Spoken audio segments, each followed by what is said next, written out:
So we're going to talk a little bit about what we've covered. So Visual Studio. So now, I remember earlier today we were asking how many are running 2013. Anybody now wishing they were running 2013?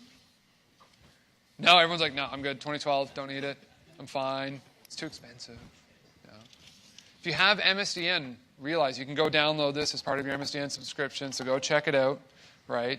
Go grab the Web Essentials, add that on. I remember I was quite disappointed earlier when I saw how many people weren't using Web Essentials. Hopefully some of the really cool, like, Zen coding and IntelliSense and autocomplete and color pickers and CSS managers and less compilers and all the stuff we even didn't get to talk about will entice you to go check it out, try out some of the Sidewaffle stuff that we were talking about. It's for all those templates.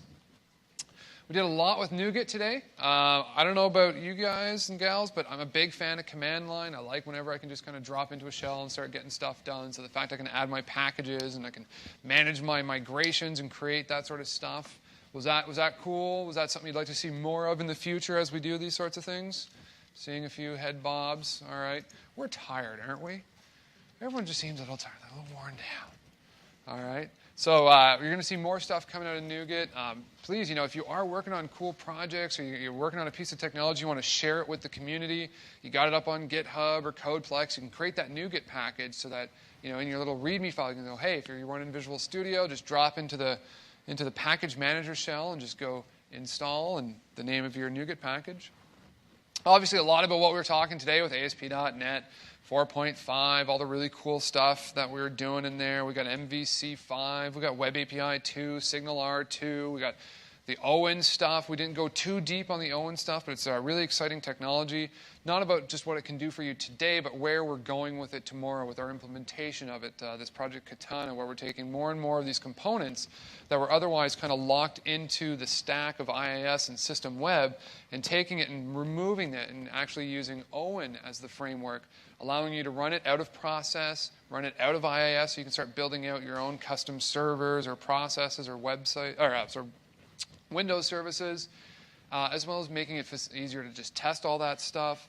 Was there any particular feature of ASP.NET that stuck out or you wish we'd spent a little bit more time on? So again, we'd love to get that sort of feedback. Anybody? The load testing, you thought that was pretty cool? Or you want me to do more on that in the future? All right, great. So we'll definitely look into doing that. Maybe creating an MVA course on it or a whole demonstration. It is insanely powerful. It's insanely complicated. You can actually do some really great stuff with it.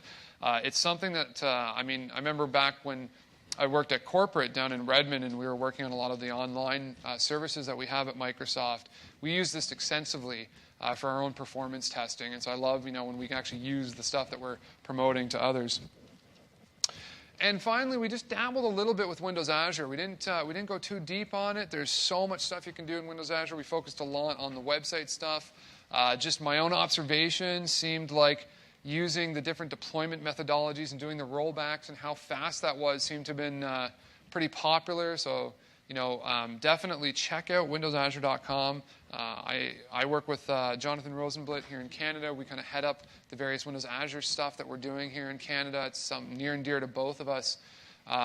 We do a lot of talks on it. There's actually a lot of content. If you check out some of the links that we're talking about, there's full deep dives into various aspects of Windows Azure. So we've got websites. We've got our platform as a service with web roles and worker roles, queues and storage and virtual machines and tons of stuff you can do in Windows Azure. So if there's more that you want to learn about that, definitely reach out to us, and we definitely have the content that we can pass along.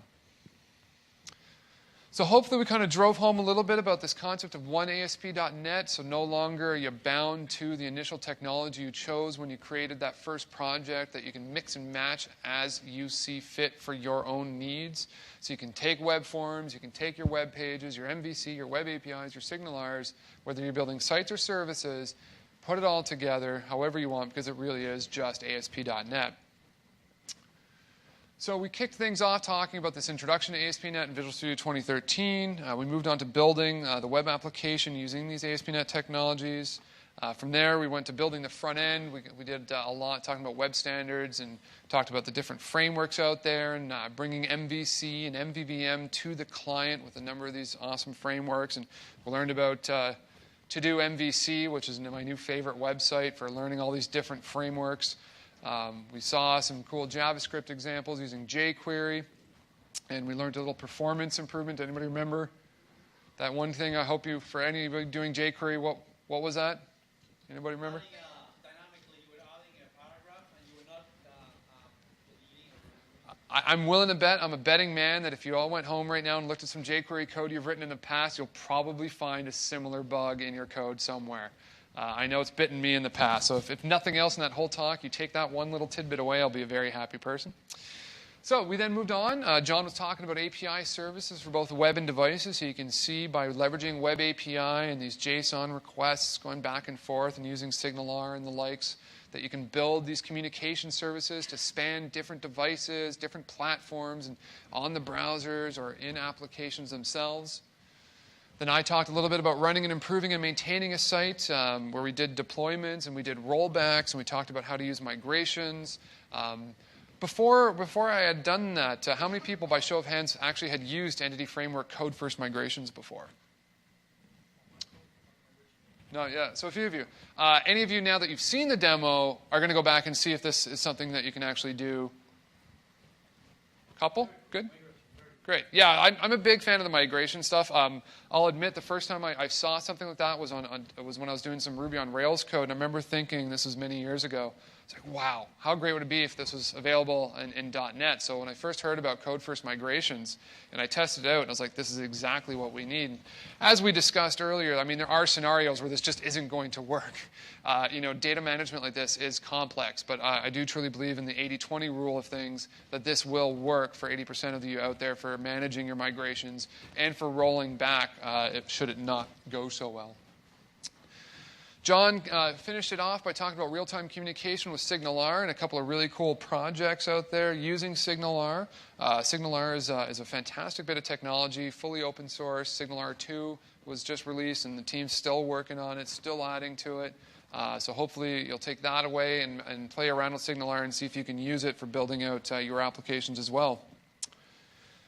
So what's next? Well, we're hoping that we inspired you a little bit to go check out Visual Studio if you're not currently using it, or to move up from Express to the other version so you can bring in some of the Web Essentials tools and some of these other extensions and add-ons, maybe look at some TFS stuff or ALM, and really hope that we were able to kind of effectively communicate just how great Visual Studio is, not for managing giant projects, but also for just doing simple HTML sites and web apps, and how great the editor has turned into. I know myself, I hadn't used Visual Studio for a while, and when I came back to Microsoft and I was playing around with it, I was blown away because when I was at my own startup, when we were using Less as a CSS framework for compiling our CSS, I was shocked to find out that this is now natively supported in Visual Studio through the Web Essentials, where I can build out my Less styles and compiling it along with my web app. So definitely, check out all the new stuff in Visual Studio 2013. Again, we'll have links for that where you can learn about what's new. Contribute, give back, take away, do what you need. NuGet is fantastic for that. So, learn more about this package management, the ability to kind of pull in projects and frameworks and DLLs and have automatic dependency management handled for you. It'll also alert you when there's updates so that if your favorite package has got some new code available for you, the next time you launch Visual Studio, you'll see in the notifications area that there's an update available, so you can go ahead and just update your packages.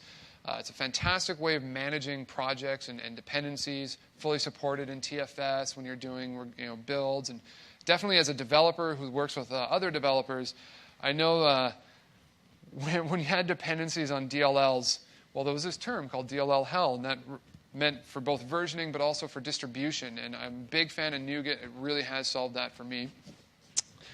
And finally, grow. So we hope that we inspired you a little bit about Windows Azure, and you're going to go back and look at how various aspects of Windows Azure and our websites or our platform services or infrastructure services can help you in your day-to-day tasks for both development and for testing, but also for your production needs, either for your own companies or for the companies you work for. So I'm going to kind of gloss over some of these resources because I just, as I said, I created that one URL for you to go to, which is at the end of this presentation now. But we're big on feedback. You're going to see in a few slides where we're going to ask you for an eval feedback, but you can also give the team direct feedback. So for example, If you go to asp.net/feedback, you can give feedback about what you'd like to see in ASP.NET, what you love about it, what you don't love so much about it. The team does listen. A lot of what you're seeing today is a direct result of the community feedback. You can follow us on at ASP.NET on Twitter, on Facebook, facebook.com/ASP.NET, and on Google Plus at ASP.NET. If you enjoyed this WebCamp and you want to see more of them, I know when Neil, myself, and John sat down for lunch, we were discussing with a few folks at the table, and one of the questions was, how'd you hear about us? How'd you hear about this event? A few of them had mentioned it was through the MSDN newsletter. Others had mentioned it was just word of mouth, through meetups. But also, if you want to know what's going on across actually the world, go to devcamps.ms. And so this is just kind of where you can find out all the different camps that we're running across Canada, across the US, and across the world. And if you want to grab this particular training kit, it's aka.ms/webcamps-training-kit. And yes, I'm going fast through this, but don't worry. Like I said, I'm going to pause on that one URL that if that's all you write down, that's all you're going to need. Again, Windows Azure, check it out at windowsazure.com. It's a really fantastic website. The team's been working very, very hard on it. In there, you're going to find some amazing resources. One that we didn't touch on today, but what's very important for me is actually what's called the Trust Center. As far as cloud providers go, I believe we're industry leading in the openness and disclosure of how we work, what we've certified, what we guarantee, what our SLA is, what our data protection and privacy policies are. So if you have any of these types of concerns as it relates to cloud computing and Windows Azure, please go to windowsazure.com, and in the bottom you're going to see a link to Trust Center. There's also tutorials. There's fantastic video tutorials and walkthroughs and hands-on labs that are really kind of scenario-based. So you can go in and say, I'm an iOS developer. We'll show you how to do mobile services for your iOS app. You can go, I'm a web developer. We'll talk about websites. You can say, I'm a .NET developer or a PHP developer, and you'll see curated content specifically for your needs. Again, something near and dear to John's heart. I'd be remiss if I didn't bring it up one more time, is the ASP.NET website. They're very proud of this, and rightfully so. So do check out ASP.NET to learn more about what's coming, what's been released, to get previews of what's next. And here's what I've been talking about. So there's one URL you're going to write down right now. It's aka.ms/YVR webcamp info. So this is just a quick page during one of John's presentations. I wasn't willingly ignoring him, but I just threw up a really quick page on a blog that I work on. And I'm going to start curating more content for you. So everything from the presentations we've been talking about, links to resources and links to other sites to make it easy to find more information, training, and so on and so forth.